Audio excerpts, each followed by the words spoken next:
La Universidad Autónoma del Estado de Hidalgo, su patronato universitario, a través de la División de Extensión de la Cultura, le dan la más cordial bienvenida a la edición 33 de la Feria Universitaria del Libro 2020, en su modalidad virtual.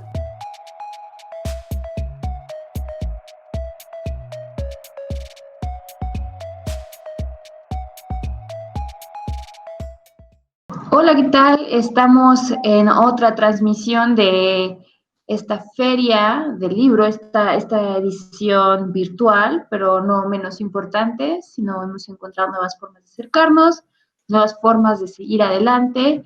Y el día de hoy, pues vamos a discutir las diferentes dimensiones de la violencia de género, enfocándonos mucho también a cómo esta pandemia pues las ha potencializado de alguna manera. Y pues bueno, no haré más introducción al respecto, sino quédense en esta mesa para saber más. Y mientras les presentaré a Daniela Martínez González, egresada de la Facultad de Derecho de la Universidad Nacional Autónoma de México. Ha sido participante y asesora, mi asesora, en competencias internacionales de simulación de litigio de derechos humanos en el sistema interamericano, llevadas a cabo en la Facultad de Derecho de la UNAM, en la Corte Interamericana de Derechos Humanos, en la American University, Washington College of Law, en Washington, D.C., y ella se ha destacado mucho por su compromiso con la defensa, promoción y protección de los derechos humanos, en particular de los derechos de las mujeres. Y el día de hoy Dani nos va a estar hablando, ¿de qué nos va a estar hablando, Dani? Platícanos. Hola Mel, hola Agneris, hola a todas y a todos. Pues yo les voy a hablar de violencia doméstica. Me gustaría antes terminar de presentar a nuestro panel para poder arrancar los temas. Entonces yo tendré la fortuna de presentar a una abogadaza que es Melissa Zamora. Ella estudió la licenciatura en Derecho por la Universidad Nacional Autónoma de México también, con especialidad en Derecho Penal por la misma institución. Actualmente es abogada del área de defensa integral del Centro de Derechos Humanos Miguel Agustín Pro Juárez y ha colaborado también en la asesoría jurídica en la Comisión Ejecutiva de Atención a Víctimas y como coordinadora del área jurídica de litigio estratégico en derechos sexuales y reproductivos, AC. Formó parte del núcleo multidisciplinario sobre el derecho de las mujeres a una vida libre de violencia, Cecilia Loria Sabiñón, del Instituto de Investigaciones Jurídicas. Entonces, pues me siento muy privilegiada de compartir la mesa con ella y también contigo, Neris. Entonces, cedo la palabra a Mel. Muchas gracias, Dani. Y finalmente yo presento a nuestra moderadora, que es Agneris Sampieri. Ella estudió también en la UNAM, somos las tres de la Universidad Nacional Autónoma de México. Cuenta con estudios técnicos en programación por el Instituto Politécnico Nacional y ha tomado diferentes cursos y diplomados en materia de protección de datos personales y privacidad, que son sus temas. Ha colaborado en diversas organizaciones como Artículo 19 en México y Centroamérica, Index on Censorship, y actualmente se encuentra trabajando en la Red en Defensa de los Derechos Digitales, mejor conocida como R3D, en donde se enfoca en temas de violencia en línea, con enfoques como libertad de expresión y violencia de género y derechos del colectivo LGBTIQ y más.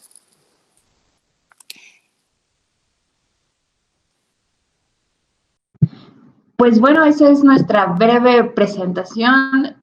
Como se podrán dar cuenta, ya nos conocemos de antes, hemos tenido formaciones similares y cada una se ha ido especializando.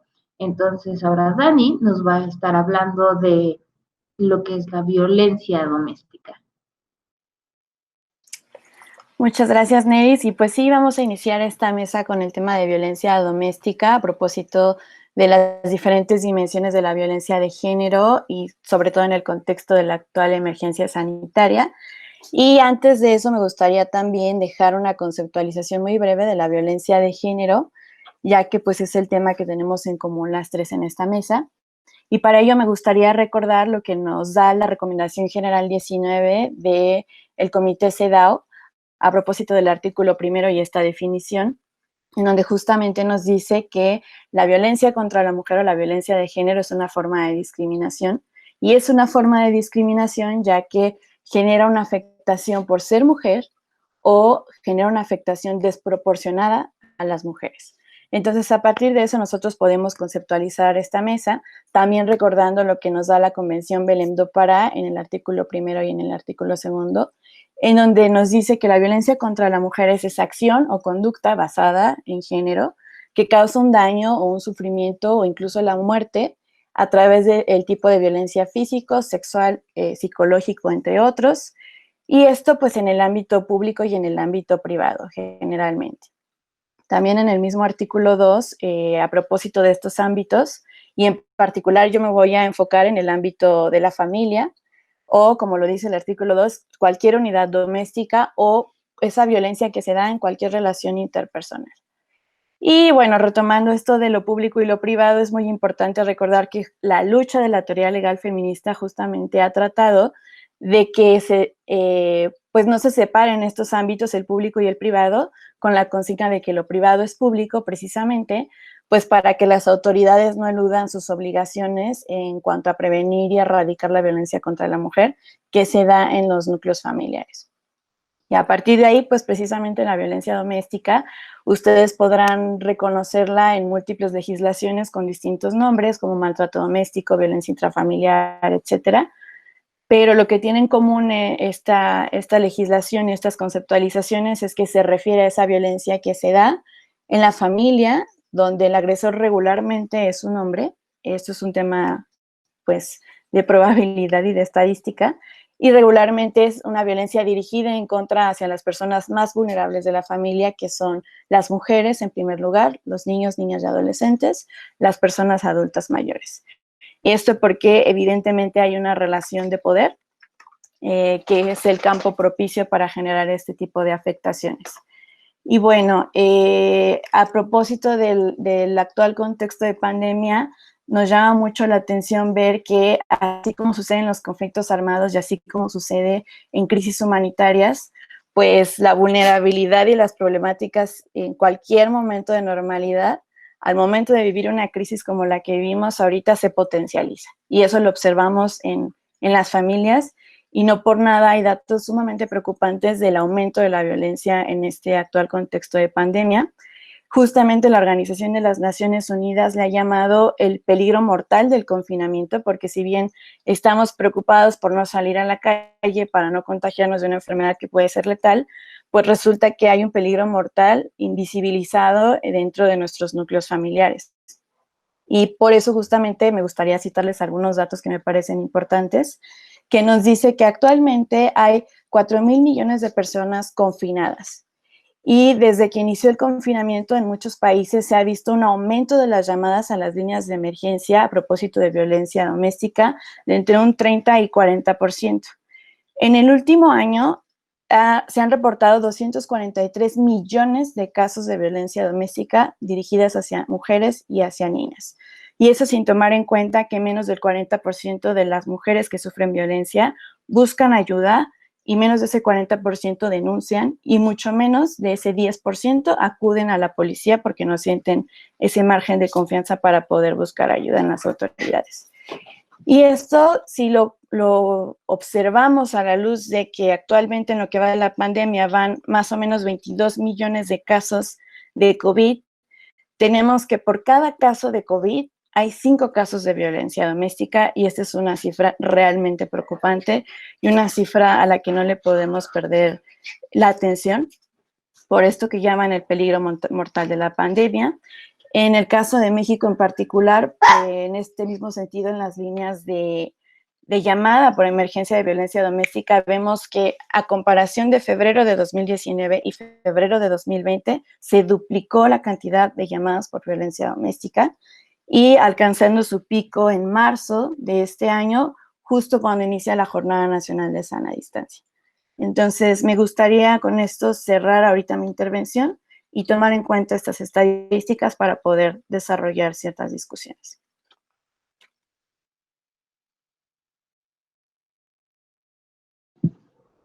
Bueno, pues ahora sí que Dani ha marcado las bases generales en torno a lo que podemos entender como violencia de género, el impacto de la violencia doméstica y cómo esta violencia doméstica se ha visto exacerbada pues quedándonos en casa. Nos estamos protegiendo de un virus y muchas mujeres pues terminan enfrentándose a otra realidad muy dura y muy complicada. Marcando pues ese primer punto, sería mi turno de hablar al respecto de la violencia de género en línea o la violencia en medios digitales. Partiendo de ahí, creo que es muy importante platicarles, explicar cómo lo que sucede en el mundo real, en el ámbito de nuestro día a día físico, pues tiene un impacto en la misma medida en los medios digitales y tanto el medio digital o el mundo online, por llamarlo de alguna manera, y el mundo real, pues convergen y tienen un impacto pues proporcional en cada uno de esos espacios. Lo que hacemos en el mundo digital va a tener un impacto de la misma magnitud en nuestro mundo real, tanto en la cuestión de derechos como en impactos negativos, como lo suele ser la violencia de género en línea. Ahora, resulta que a lo largo de todos los tiempos resulta incómodo, resulta desagradable que las mujeres ocupen espacios usualmente considerados públicos. Y con las redes sociales, con el internet, pues cada día las voces de las mujeres pues van tomando un espacio importante. No obstante, sigue habiendo mucha gente que considera eso una afectación, una actitud desagradable. Y con ello surgen ataques a las expresiones de las mujeres, surgen ataques a las mujeres, surgen ataques a los cuerpos y a la intimidad de las mujeres, exponiéndolas a un ámbito público que ellas no desean. Y con esto quiero enfatizar que justamente existen situaciones en las que ya conocemos, hemos escuchado a lo largo de esta pandemia por parte de nuestro presidente muchísimas veces el hablar de los bots. ¿Qué son los bots? Los bots son pues personas organizadas, son redes organizadas, algunas veces pagadas, algunas veces simplemente organizadas con el fin de molestar, que pues, pueden agarrarse a una persona. Dijiste algún comentario desafortunado, entonces te voy a comenzar a atacar. Te voy a comenzar a atacar hasta el punto en el que tú ya no te sientas con la comodidad de manifestarte en línea.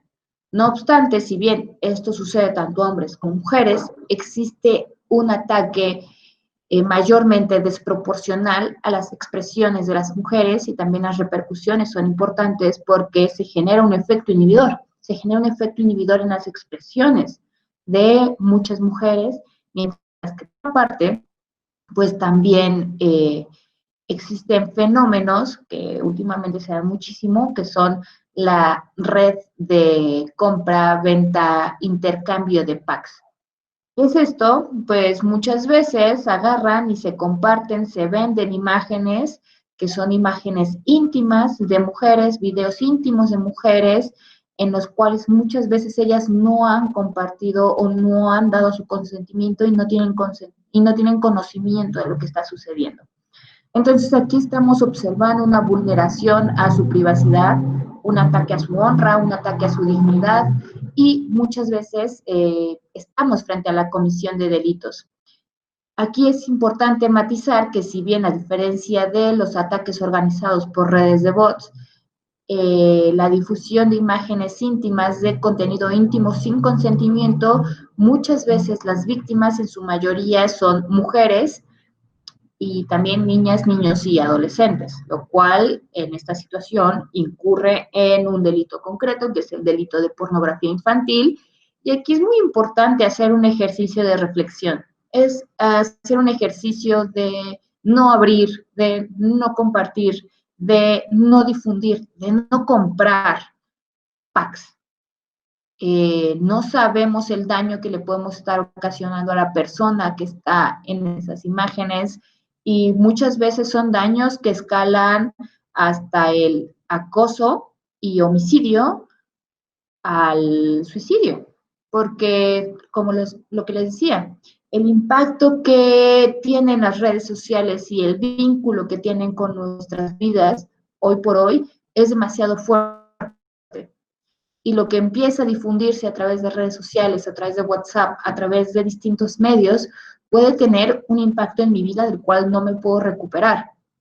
Entonces, si bien podemos acudir a las autoridades para la investigación de delitos en particulares, muchas veces también las mujeres optan por no someterse a esos procesos de revictimización y acuden a las plataformas o se acercan a la sociedad civil, como es el caso de organizaciones comunicadoras como R3D, en los cuales nos encargamos de darles alguna asesoría, de brindarles el apoyo, la explicación que ellos puedan necesitar para combatir este tipo de situaciones que justamente se han exacerbado por la pandemia.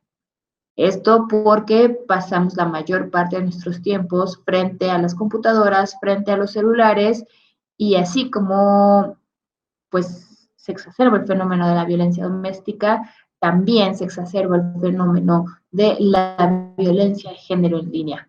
Hasta aquí lo dejo, este primer saque, y le cedo la palabra a Melissa para que ella nos explique otro enfoque de la violencia y cómo afecta a las mujeres.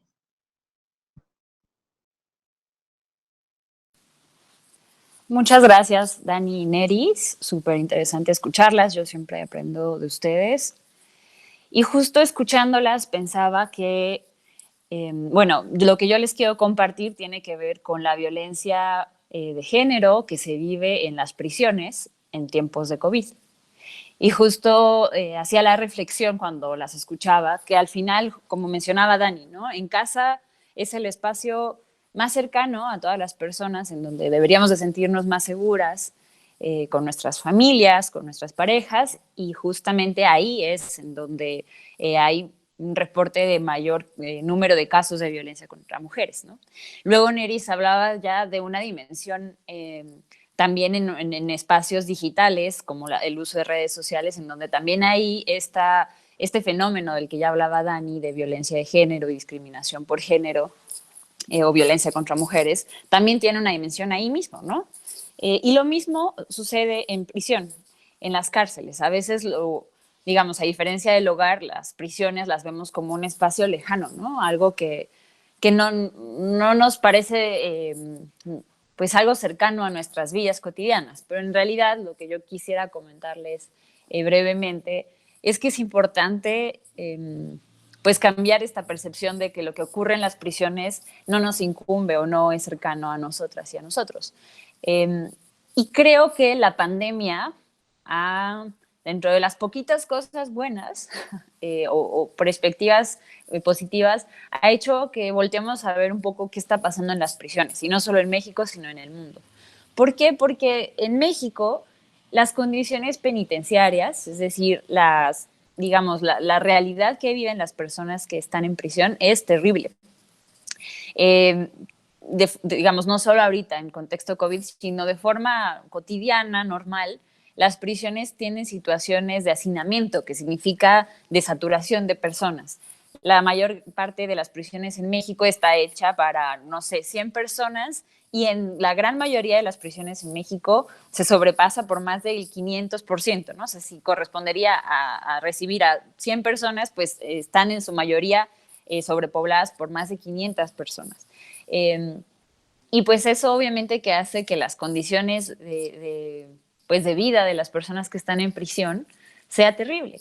Y lo más fuerte y grave de esta situación es que la gran mayoría de personas que están privadas de su libertad no están sentenciadas, no son personas que ya hayan sido sentenciadas y señaladas como responsables de haber cometido un delito, sino que están en prisión bajo una figura que se llama medidas cautelares, que significan que mientras más bien si alguien te denuncia y mientras las autoridades investigan si sí fuiste tú o no, hay ciertos delitos que ameritan la prisión como una medida cautelar. Y esto es súper grave porque lo que estamos, o lo que me gustaría compartirles es que en prisión viven muchísimas personas inocentes que muchas veces no cometieron los delitos por los cuales se les denuncia, o también están pobladas por personas que sí, que en efecto pudieron haber cometido algún delito, pero pues también es necesario ver que vivimos en un país con muchísima pobreza, con muchísima desigualdad, y justo la pandemia también hace ver eso, ¿no? O sea, muchísimas personas se van a quedar sin empleo, y a veces el tipo de delitos por los cuales se puede llevar a prisión a alguna persona pues tienen que ver con acciones que se hacen por necesidad. Y bueno, esto como de forma muy general. Y ahora ya aterrizándolo más a violencia de género contra mujeres y contexto pandemia, pues esta situación lo único que ha acontecido durante la pandemia es que se ha agravado.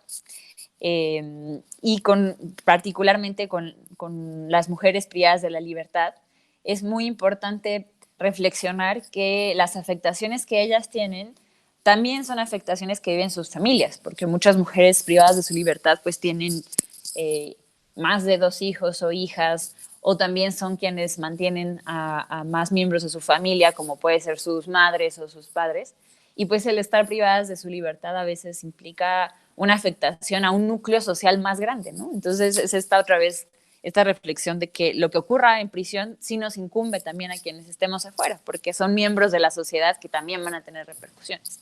Y pues solamente invitarles a que siempre estemos atentas a lo que ocurre dentro de las prisiones, a las noticias que tengamos, y a que seamos más solidarios y que exijamos que dentro de las prisiones haya más condiciones, porque estamos hablando de cosas mínimas, ¿no?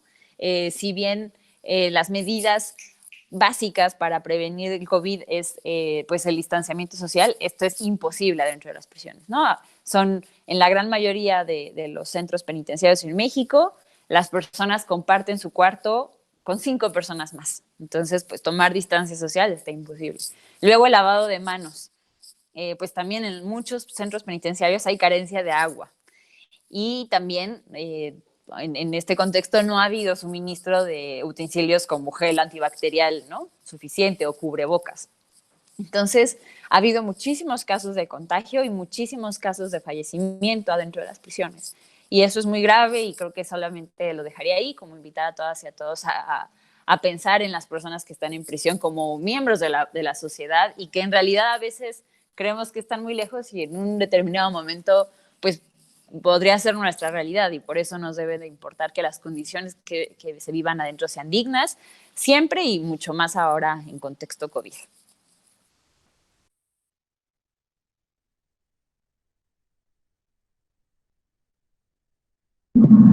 Pues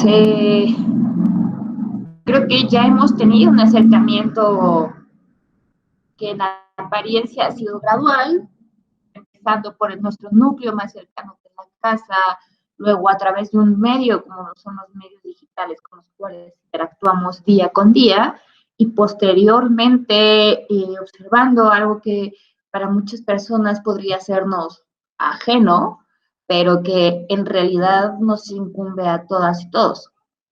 Porque así como existen mujeres en situación penitenciaria, muchas veces son inocentes, que muchas veces ni siquiera tienen una sentencia condenatoria, también nos tiene que importar que los tratos no sean inhumanos ni degradantes.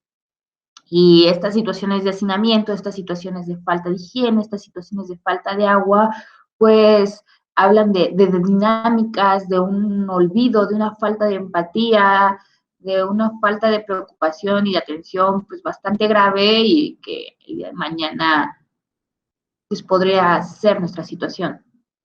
Pero bueno, pasando de página y pues la falta de preguntas, porque ustedes nos van a estar viendo, entonces no podemos escuchar sus preguntas. Yo quisiera preguntarte,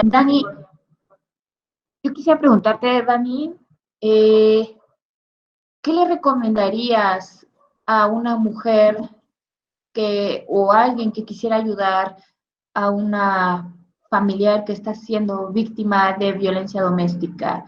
¿Qué es lo que tendría que hacer? ¿Qué es lo que tiene que pensar? ¿Qué es lo que tiene que reflexionar antes de actuar y cómo actuar? Gracias, Neris. Pues esto es muy importante porque de ahí es de donde podemos tener la principal herramienta para combatir la violencia. Y yo diría que el primer paso sería ponerle nombre a la violencia, identificar que estás viviendo o un familiar está viviendo una situación de violencia.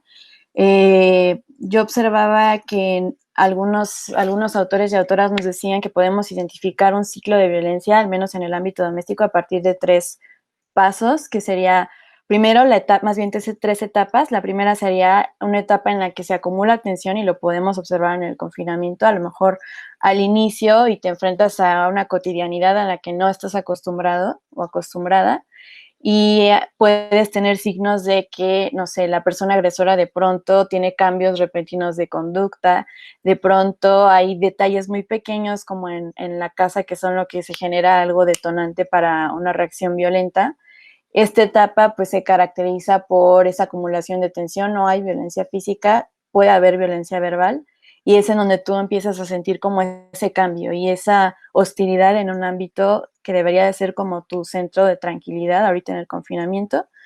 Y después viene otra etapa en donde ya lamentablemente puede haber una manifestación de la violencia física y en esta etapa, por ejemplo, es cuando la persona agresora a partir de que ya violentó físicamente a una mujer, pues no sé, tiene que recurrir al doctor, de pronto ya se enteran los vecinos, de pronto ya se enteran los familiares y es ahí donde ya empieza a haber atención y donde ya lamentablemente se le empieza a poner nombre a la violencia, seguido de una etapa de arrepentimiento, en donde empieza de nuevo el ciclo porque hay una cuestión de no va a volver a pasar, perdóname, no denuncies, solo fue un arranque, etcétera, pero lamentablemente observan que este ciclo no tarda mucho en que vuelva a repetirse y la violencia no disminuye, la violencia va aumentándose. Entonces, yo diría que lo primero es ponerle nombre, identificar que están en una situación de violencia y segundo, pues hay instituciones y hay organizaciones de la sociedad civil que desde luego pueden brindar un acompañamiento psicológico, un acompañamiento jurídico, una orientación también. Yo les podría decir que, por ejemplo, en el Instituto Nacional para las Mujeres viene un directorio bastante completo en la página, en donde te dan teléfonos y direcciones de los centros de justicia para las mujeres, de las comisiones estatales de derechos humanos, de las líneas telefónicas. Existe esta llamada línea de la mujer, por ejemplo, en Ciudad de México, pero en otros estados le llaman línea violeta, línea morada, línea naranja, que son líneas específicas para que las mujeres puedan llamar en caso de estar sufriendo una situación de violencia. Y bueno, también pueden acudir a las agencias del Ministerio Público, a las fiscalías generales especializadas para poder, pues si no, en principio tener la claridad de querer iniciar una denuncia, al menos sí recibir algún tipo de orientación para poder evitar un episodio de violencia mucho más lamentable. Entonces, yo pensaría que sería eso. Y bueno, pues también, no sé, Mel, yo ahora que te escuchaba a ti, que escuchaba a Agneris, y a propósito de esta violencia diferenciada que viven las mujeres, en este caso privadas de la libertad, yo escuchaba, por ejemplo, en algún momento que la diferencia entre un hombre privado de la libertad y una mujer privada de la libertad es que regularmente cuando un hombre está privado de la libertad, las mujeres son las primeras que están buscando ser como ese centro de apoyo externo, buscando evitar que el aislamiento se duplique en un sentido social y en un sentido familiar. Y no sé si tú adviertes que ahorita por esta situación de pandemia, en el caso de las mujeres que están privadas de la libertad, sí se ven afectadas por este doble aislamiento y esta doble distancia en cuanto a, no sé, las visitas que reciben también por la dificultad ahorita de que las puedan recibir o no sé si tú adviertes como algo todavía mucho más diferenciado de una afectación específica de las mujeres privadas de la libertad.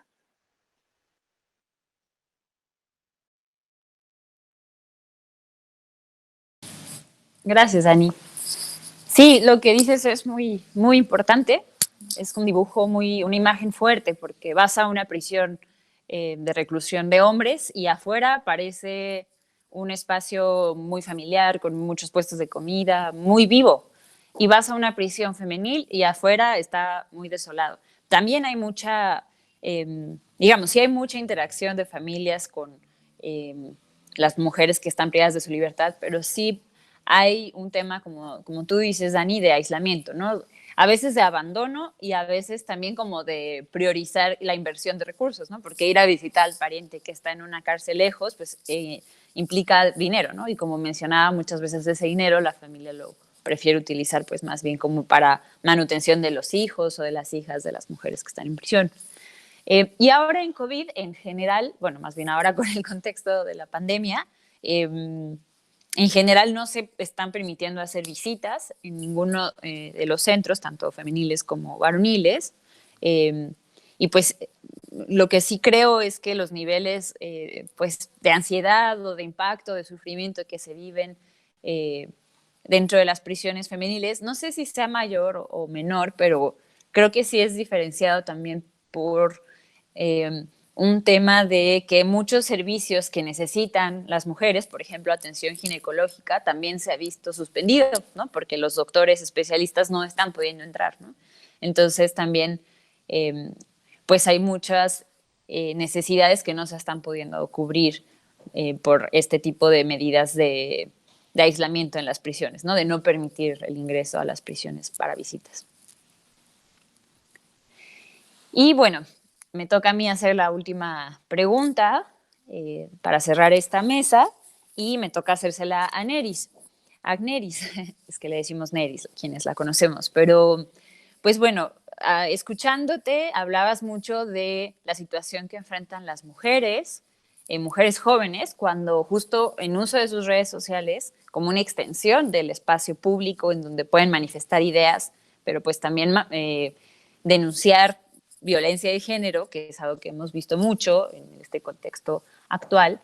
Yo sé que toda tu experiencia en R3D tiene mucho que ver también con conocer cómo es que las mujeres ejercen este derecho, pero también cómo se ven repercutidas por ciertos hostigamientos, como los que ya nos contabas.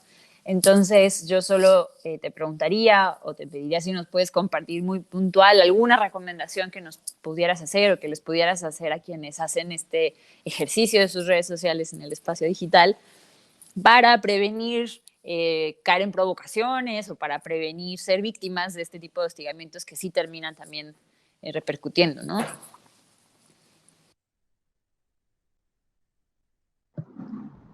Es una pregunta bastante importante porque justamente es enfocarnos en la prevención, enfocarnos a evitar llegar al punto en el que nos veamos afectadas.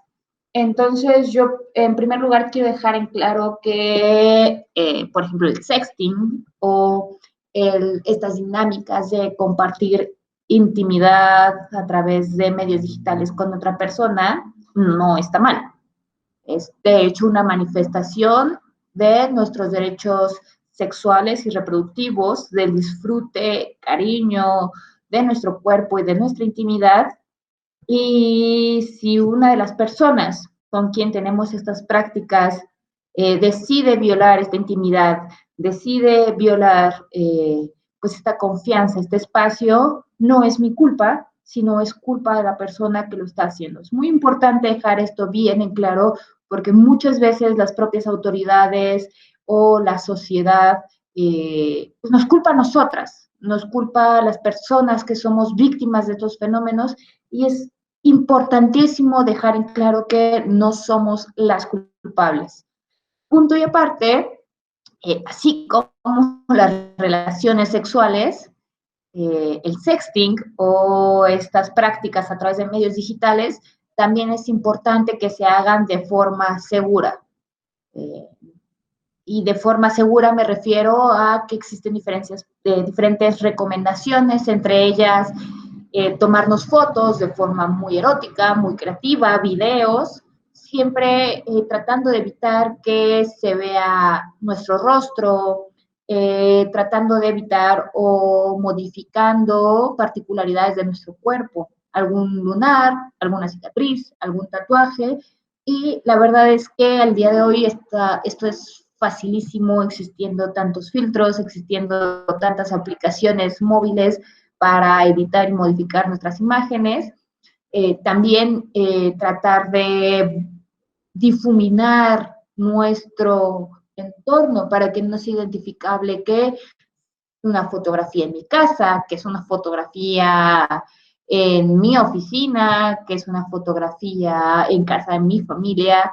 Entonces, pues en primer lugar, tratar de anonimizar estas imágenes. Luego, usar aplicaciones que sean idóneas. Por aplicaciones idóneas, preferentemente pues aquellas que gocen de una seguridad como encriptación de comunicaciones. Esto suena muy complicado, pero realmente no lo es. WhatsApp tiene comunicaciones encriptadas. Instagram, Snapchat y el Messenger de Facebook, no. Esas aplicaciones no son tan seguras para nuestras comunicaciones y para estas prácticas. Entonces, Telegram, por ejemplo, ahora, además de que ya tiene encriptación de sus comunicaciones, también tiene chats privados en los cuales tú puedes decidir la autodestrucción del mensaje. Entonces yo elijo esta fotografía, se la envío y en un día esta fotografía ya no va a estar más ni en su celular, bueno, en nuestra conversación. Además de que me avisa si alguien le toma screenshot a la fotografía o la descarga. Al final del día no es una forma de evitar que guarden o se queden con nuestras fotografías, pero sí una forma de que nos avisen que esta persona se está quedando con ellas. Ahora, si nuestra intención es que esta persona se quede con esa fotografía, pues existen también dinámicas como ponerles marcas imperceptibles de agua. Y marcas de agua quiere decir, no sé, unas letritas ocultas en las que tenga mis iniciales, ¿no? ASO01 marzo. Así, imperceptible, que se puede hacer con estas herramientas de edición. Y con eso yo ya sé que esa fotografía en particular, con esa marca de agua, se le envía a determinada persona. Y en el peor de los casos, que esta fotografía se haga pública, pues yo ya sabré que salió de esta persona porque fue a esa persona quien concretamente se la compartí. Y esto es muy útil para el caso en el que pues tenemos estas prácticas con más de una persona. Y al final del día, reiterar que no está mal. Y siempre que lo hagamos con la mayor de las seguridades, pues mejor, porque así podremos evitar estas situaciones. Ahora, si se llega a difundir una imagen íntima sin mi consentimiento, también pueden existir herramientas como las denuncias y los bloqueos. Igual estamos a su disposición. Si en algún momento les pasa algo, conocen a alguien que le esté sucediendo, pueden contactarnos en nuestras redes de R3D para poder darles más atención. Y esto porque, pues desafortunadamente, tenemos que empezar a cerrar, empezar a concluir esta mesa que seguramente sea tan interesante para ustedes como lo ha sido para mí, para nosotras, espero. Y le cedo la palabra a Dani para que comience a despedirse, a dar algún aviso dominical, lo que sea necesario. Gracias, Neris. No, pues muchísimas gracias por el espacio, gracias, Mel, gracias por estas charlas. Yo creo que justo como decía Melissa, parte de lo bonito o lo que podemos rescatar de este periodo de confinamiento es acceder a información de una forma tan sencilla como lo es esto, ¿no? Sé que no podemos ahorita reunirnos físicamente, pero también esto, además de que reduce esta distancia, propia de la emergencia sanitaria, me parece que facilita mucho más la difusión de información y de temas que ahorita son muy importantes en la pandemia. Entonces, no me queda más que agradecer, desearles que estén bien, que sus familias estén bien, también de las personas que nos escuchan. Y pues muchas gracias. Cualquier cosa también aquí estamos.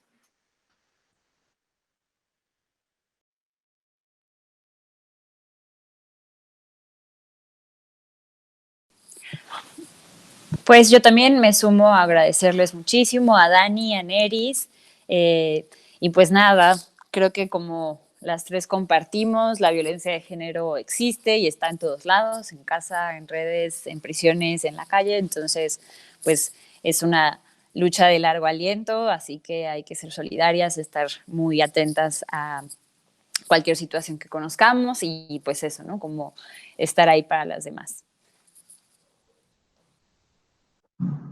Pues ya para concluir y despedirnos, muchas gracias a la Universidad Autónoma del Estado de Hidalgo, muchas gracias a la invitación para participar en esta edición de la Feria del Libro.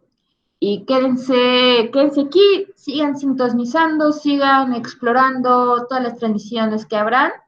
Y cualquier cosa, pues aquí estaremos y muchas gracias por su atención. Hasta pronto.